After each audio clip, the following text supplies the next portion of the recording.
Қарағанды қаласының кең және жасыл көшелерінің бірі ұзындығы 3 км болатын Бейбітшілік бульвары. Қазіргі Нұрсұлтан Әбішұлы Назарбаев атындағы даңғыл. 1952 жылға дейін Бульварная көшесі болып саналған қаланың бұл аймағы 40-50 жылдары салынып, абаттандырыла басталған. Нұрсұлтан Назарбаев даңғылы Қарағандыға қала мәртебесін беру құрметіне ашылған стелладан басталады. 1934 жылдан бастап тарихи күн, яғни 10 ақпан Қарағандының ресми туған күні ретінде атап өтіледі. Осы оқиғаға орай Назарбаев пен Бұхар даңғылдарының қиылысында қазақ және орыс тілдерінде естелік жазуы бар мемориалдық тақта орнатылды. Сергей Миронович Киров атындағы номер 1 гимназия 1931 жылы ашылған. Соғыс жылдарында мектепте әскери патриоттық тәрбие жұмысы жүргізіліп, алдыңғы қатарда болды. Назарбаев даңғылында қаладағы ең алғашқы ауруханалардың бірі орналасқан.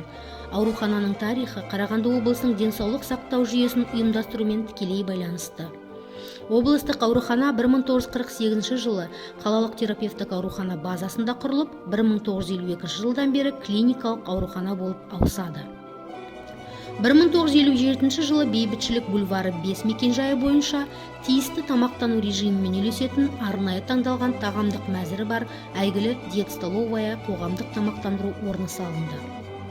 Галерея сауда үйі бұл ғимаратта 1963 жылы жеңіл өнеркәсіп министрлігінің Қарағанды тігін фабрикасының және 2-3 тігін фабрикаларының базасында құрылған Қарағанды одежда өндірістік тігін бірлестігі болған.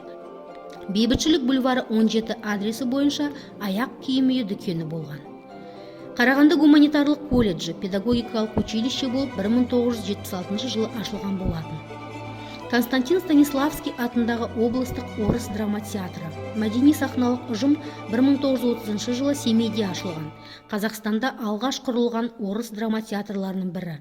1936 жылы Балқашқа, ал 1940 жылы Қарағанды қаласына қоныс аударады. 1963 жылы театрға режиссер Константин Станиславскийдің аты беріліп, 2010 жылы театрдың алдында ұлы драматургтың ескерткіші орнатылды. Қазақ халқының жанының, оның туған жеріне деген махаббатының белгісі ретінде стильденген музыкалық аспап қобыз, мүсіндік сандық композициясы 2003 жылы 25 қазанда театрдың алдына орнатылды. Авторлары сәулетші Троценко мен суретші Қалқыбаев. Иван Крылов атындағы номер 3 гимназия 1943 жылы 3 тамызда ашылды. 50-60 жылдары қаладағы жетекші мектептердің бірі болып, ал 60 жылдары осы мектептің алғаш директорының атымен Аграновский мектебі деп аталды. 1977 жылы салынған әкімшілік ғимаратта Қазақстан Компартиясының Қарағанды обкомы орналасты. Қазір мұнда Қарағанды қаласының әкімшілігі орналасқан.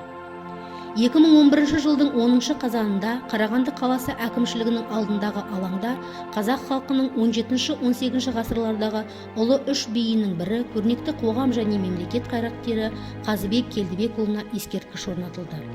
Авторы Мұрат Мансұров. Қоладан құйылған ескерткіштің гранитпен қапталған тұғырымен қоса есептегендегі биіктігі 14 метрді құрайды. Қарағанды мемлекеттік техникалық университеті 1953 жылы Қарағанды Тау-кен институты болып құрылған. 1958 жылы Қарағанды политехникалық институты болды, ал 1996 жылы Қарағанды мемлекеттік техникалық университетіне айналды.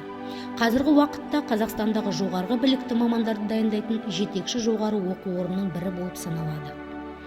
2020 жылдың желтоқсан айында Абай көшесі мен Назарбаев даңғылының қиылысында кинотаспа архитектуралық сәулет композициясы ашылды.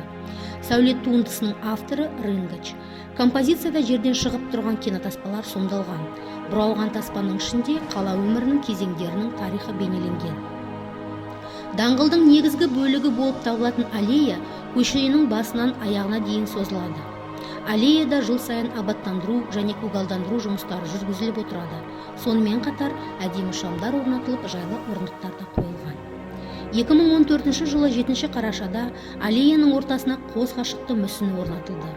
Бұл өнер туындысын қала тұрғындарына Евней Бөкетов атындағы Қарағанды мемлекеттік университеті тарту ретінде ұсынды. Ұлттық киім киген ер жігіт пен қыздың кеуде тұсы жүрек бейнесінде ойылған. Александр Сергеевич Пушкиннің ескерткішін 20 ғасырдың 50 жылдарының аяғында ресейлік мүсінші орындаған. Алғашында гипстен орнатылған мүсін 2006 жылы жөндеу жұмыстарынан өткізіліп, қоладан қайта құйылып орнатылды. 2019 жылы 20 наурызда Қарағанды қалалық мәслихатының кезектен тыс 36 сессиясы барысында депутаттар Бейбітшілік бульвары мен Нарманбет Төлепов көшесін біріктіру арқылы Нұрсұлтан Назарбаев даңғылы деп атау туралы қаулы қабылдады. Қарағандының ең әсем көшелерінің бірі болып саналатын даңғыл бойында қала тұрғындарының сүйікті кафелері мен кофеханаларының басым бөлігі орналасқан. Кешқұрым даңғыл өзгеше күйге еніп, тіптен көріктене түседі.